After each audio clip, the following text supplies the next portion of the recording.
میں آپ کو بتاتا ہوں کہ اس منظر سے مجھے یہ پتہ چلا کہ تو جہاں تک ہم سمجھ رہے تھے پاپولیرٹی برف کے گولے کی طرح ہوتی ہے. اوپر سے آپ اس کو لڑکاتے ہیں، ایک پہاڑ جس میں برف پڑی ہو تو اور برف اس کے ساتھ جمع ہوتی جاتی ہے، اور وہ بہت بڑا ایک گولے کی شکل جب کوئی پاپولر ہوتا ہے الیکٹیبلز اس کی طرف جاتے ہیں، جرنلسٹ اس کی طرف جاتے ہیں. جرنلسٹوں کی جو ہوش مند جرنلسٹ ہیں ان کی اکثریت اب یہ کہہ رہی ہے کہ وہ جیت رہا ہے. آج ایک ایسے جرنلسٹ نے، ہر وقت نام نہیں لیا جا سکتا، اچھا نہیں لگتا، اسے ظاہر ہوتا ہے جیسے کسی کی پروجیکشن کر رہے ہوں. ایک ایسے جرنلسٹ نے جس کو بہت غیر جانبدار سمجھا جاتا ہے اور جو عمران خان پہ سخت تنقید کر رہے تھے، وہ کہہ رہے ہیں کہ بھائی اب آپ اس کو روک سکتے ہی نہیں ہیں. اور تاثر یہ پیدا ہو رہا ہے وہ تو 2/3 میجارٹی لے سکتا ہے. اب 2/3 میجارٹی ہوتی ہے یہ نہیں ہوتی، یہ تو سروے ہو، کانسٹیچوئنسی ٹو کانسٹیچوئنسی فرق ہوتا ہے کراچی میں اور حالات. جناب واقعہ یہ ہوا ہے جو انبلیویبل ہے، جو لوگ سیاست پہ نظر رکھتے ہیں اور جو وکیلوں کی سیاست پہ خاص طور پہ تھوڑا بہت زیادہ تو نہیں میں سمجھتا، مگر یہ تو مجھے معلوم ہے کون سے گروپ ہیں اور لیڈرشپ کس کے لیے کام کرتے ہیں، یہ ہمیں معلوم ہے کہ وکیلوں کی لیڈرشپ کو نون لیگ کلٹیویٹ کر چکی ہے بہت عرصہ پہلے. عمران خان کا جو آدمی تھا احمد خان، وہ اس سے ناراض ہو چکا. جی کل میں نے احمد خان کا ایک تبصرہ سنا تو میں حیران ہی رہ گیا. کیوں، اس میں کیا تھا ایسا؟ وہ تو بالکل کوئی غیر جانبداری سے اور انصاف پسندی کی بات کر رہا تھا. عمران خان کی حمایت نہیں کر رہا تھا، لیکن غیر جانب مطلب یہ ہے کہ اس نے ریئلائز کر لیا کہ معقول بات کرنی چاہیے. ہر سمجھدار آدمی جو ہے وہ ریئلائز کرتا ہے. واقعہ گجرانوالے میں تو جو پیش آیا سو پیش آیا، اور گجرانوالے میں اتنا بڑا جلسہ ہونے کا مطلب یہ ہے جہاں کوئی سیٹ نہیں جیتی تھی عمران خان نے کہ وہ اسے لے گیا. اب گجرانوالہ ان کا شہر نہیں رہا. نون لیگ کا گڑھ سمجھا جاتا ہے ویسے گجرانوالہ کو. ہاں نہیں تھا، اس میں کوئی شک ہی نہیں، آج کے بعد نہیں ہے. واقعہ پیش آیا ایوان اقبال لاہور میں. ایوان اقبال لاہور کی بے شمار تقریبات میں نے شرکت کی ہے. آج تک جتنی تقریبات میں شریک ہوں یہ کبھی ہوا ہی نہیں کہ اس کے باہر لوگ کھڑے. آج تک یہ منظر میری آنکھوں نے نہیں دیکھا. اگر وہ بھر جائے 2000 سیٹیں ہیں، اور ظاہر اوپن سپیس تو ہوتی ہے سیٹوں کے درمیان، سیٹوں کے آگے پھر جہاں سیٹیں وہ آخری سیٹیں ہیں یا پہلی ان کو کہیں، اسٹیج سے آگے وہاں لوگ بیٹھ سکتے ہیں. جتنے وکیل ایوان اقبال میں تھے، یہ سب سے بڑا حال ہے لاہور کا، اس سے زیادہ باہر تھے. یہ بات پھر میں دہراتا ہوں کہ لیڈرشپ خلاف ہے. انہوں نے روکنے کی پوری کوشش کی، سپریم کورٹ بار نے روکنے کی کوشش کی اور لوگوں نے، مگر نوجوان کس کی بات مانتے ہیں؟ توڑ دی بندوں نے آقاؤں کے خیموں کی طرح. اس سے بڑھ کر اور کیا ہوگا طبیعت کا فساد. بات ختم ہو گئی. سپریم کورٹ کے نوٹس لینے کا مطلب یہ ایویڈنس تو پوری ہے. عمران خان صاحب 24 ارب کہہ رہے ہیں، میرے خیال میں 16 ارب، جس کے گواہ موجود ہیں، وعدہ مآب گواہ موجود ہیں، ڈاکومنٹس موجود ہیں، مکمل انویسٹیگیشن جس کے اوپر ہے. پرائم دیکھیں نا، وہ تو افسروں کے تبادلے وہ تو کرنے ہی تھے انہوں نے.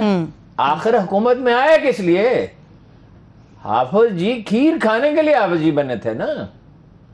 حکومت میں آئے اس لیے تھے مقدمات ختم ہو بنیادی طور پہ اقتدار سے. تو ورنہ یہ اگلے الیکشن میں اگر یہ عمران خان کو برطرف نہ کیا جاتا، نو کانفیڈنس نہ ہوتا یوں کہہ لیں، تو اگلا الیکشن تو نون لیگ جیت سکتی تھی آسانی سے، کیونکہ سٹنگ گورنمنٹ کو دوبارہ کون ووٹ دیتا ہے؟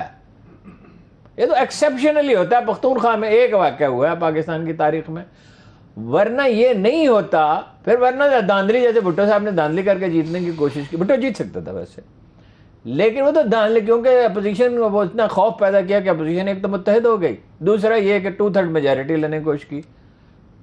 50% سیٹیں وہ لے سکتے تھے، 51% بھی لے سکتے، 52% بھی لے سکتے تھے. اس وقت سروے تو نہیں ہوتے تھے، لیکن جو ماحول تھا اس سے اندازہ ہوتا تھا. تو اب انہوں نے انتظار نہیں کیا، انہوں نے جا کے پاؤں میں بیٹھ گئے کہ سرکار مہربانی کریں، اور لہجہ وہی رکھا، جو دے اس کا بھی بھلا، جو نہ دے اس کا بھی بھلا. اب وہ پسیج گئے. انہوں نے کہا بھائی ہمیں کیا ضرورت پڑی ہے. انہوں نے ٹھیک دیکھیے جو پی ٹی آئی کے اعتراض بالکل غلط ہے، چاہے جتنا مرضی چیخیں چلیں، ناراض بہت ہو جاتے پی ٹی آئی والے، پھر 100-200 میسج مجھے بھیجتے ہیں. ہاں جی اور کہتے ہیں آپ ہماری جڑیں کاٹ رہے ہیں. بعض اوقات ان میں سے اکثر و بیشتر میسیجز بتانے والے بھی نہیں ہوتے. وہ اپنا بات یہ ہے کہ یہ فیصلہ اخلاقی اور اصولی طور پہ غلط نہیں تھا کہ ہم غیر جانبدار ہیں جی. پھر صرف اس کے مضمرات کا اندازہ نہیں کیا کہ خانہ خالی را دیو می گیرت، جس گھر کو لوگ خالی کر کے چلے جائیں وہ اس میں جنات آ بستے ہیں. کوئٹہ میں گیا، انہوں نے کہا یہ مکان خریدنا. میں نے کہا کیوں؟ میں کوئٹہ میں نے مکان کیا کرنا ہے؟ انہوں نے کہا یہ 5 لاکھ روپے میں مل جائے گا، 1 کروڑ روپے کا ہے. 5 لاکھ میں کیوں مل جائے گا؟ اسیب ہے. انہوں نے کہا جنات ہیں. اچھا. میں اگر کوئٹہ میں نے رہنا ہوتا تو میں ضرور خرید لیتا، کیونکہ جنات کے ساتھ میرے تعلقات ٹھیک ہے.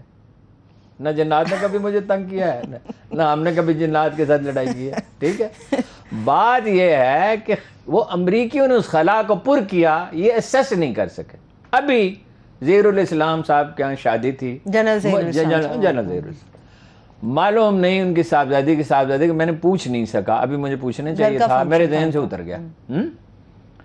وہاں ایک ظاہرہ سارے ایک سروس مین جمع تھے، ٹاپ لیڈرز جمع تھے، ان کے اساتذہ جمع تھے، سابق آرمی چیف جمع تھے وہاں، اور ان کے ہم مرتبہ جمع تھے، ان کے ماتحت جمع تھے. فوجیوں کی دوستیاں بڑی پکی ہوتی ہیں.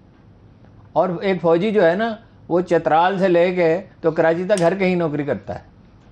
اپنی 20-30 سال کی سروس میں گھومتا پھرتا رہتا ہے. نہیں، وہ تبادلہ ہوتا رہتا ہے. جو صحیح فیصلہ ہے، مطلب وہ اگر جم کر ایک جگہ بیٹھ رہے گا تو سرکاری افسروں کی طرح زنگ آلود ہو جائے گا نا. وہاں میں نے پوچھا ہے کہ وہاں کیا گفتگو ہو رہی تھی. وہاں سب لوگ یہ کہہ رہے تھے، سب سے مراد ہے 100% کبھی بھی نہیں ہوتا. یہ کہہ رہے بھائی یہ تو بڑا خطرناک فیصلہ کر لیا. وہ خطرناک فیصلہ مضمرات تو بالکل سامنے ہے. دیکھو نا غلطی ہے وہ، کوئی اللہ تعالیٰ کوئی اوپر سے بندے فرشتے نہیں بھیجتا، وہ عقل سلب کر لیتا ہے. عقل سلب کر لی، اس کو فارغ کرو. وہ تو اگلا الیکشن ہار رہا تھا عمران خان ڈیفینیٹلی. یہاں شہر کا میں نام نہیں لوں گا ورنہ پتہ چل جائے گا. یہاں ایک شہر میں ایک صاحب نے اپنے بھائی سے پوچھا، اپنے کزن سے جو عمران خان کے ذاتی دوست ہیں، اس کی خیر خواہ ہیں، پرجوش مداح ہیں، اتنے ذاتی دوست ہیں عمران خان ان کے گھر کھانا کھاتے رہے. اس کے کزن نے پوچھا میں ٹکٹ لے لوں بلدیاتی الیکشن میں؟ اچھا ٹھیک ہے. اس نے کہا نا نا نا نا نا نا نا. انہوں نے کہا کیا کروں گا؟ خاموش بیٹھ. اور اب کیا ہے؟ اب تو ٹکٹ پتہ نہیں وہ اپلائی کرے تو اس سے زیادہ بارسوخ لوگ اپلائی کر دیں، زیادہ پاپولر لوگ اپلائی کر دیں. صورتحال یکسر بدل گئے. اس کو کہتے ہیں محاورے میں اونٹ کی پیٹھ پہ آخری تنکا، کیونکہ اس میں بچنے کا ان کا کوئی امکان نظر نہیں آتا. دیکھیں ہم نے وہ ڈاکومنٹس پڑھے نہیں ہیں، ہم ان افسروں سے ملے نہیں ہیں، لیکن ہم نے ان سے پوچھا ہے، یعنی براہ راست نہیں، ان کے دوستوں سے پوچھا ہے. بھائی اپنے دوستوں سے پوچھو ایویڈنس کیسی ہے. اچھا.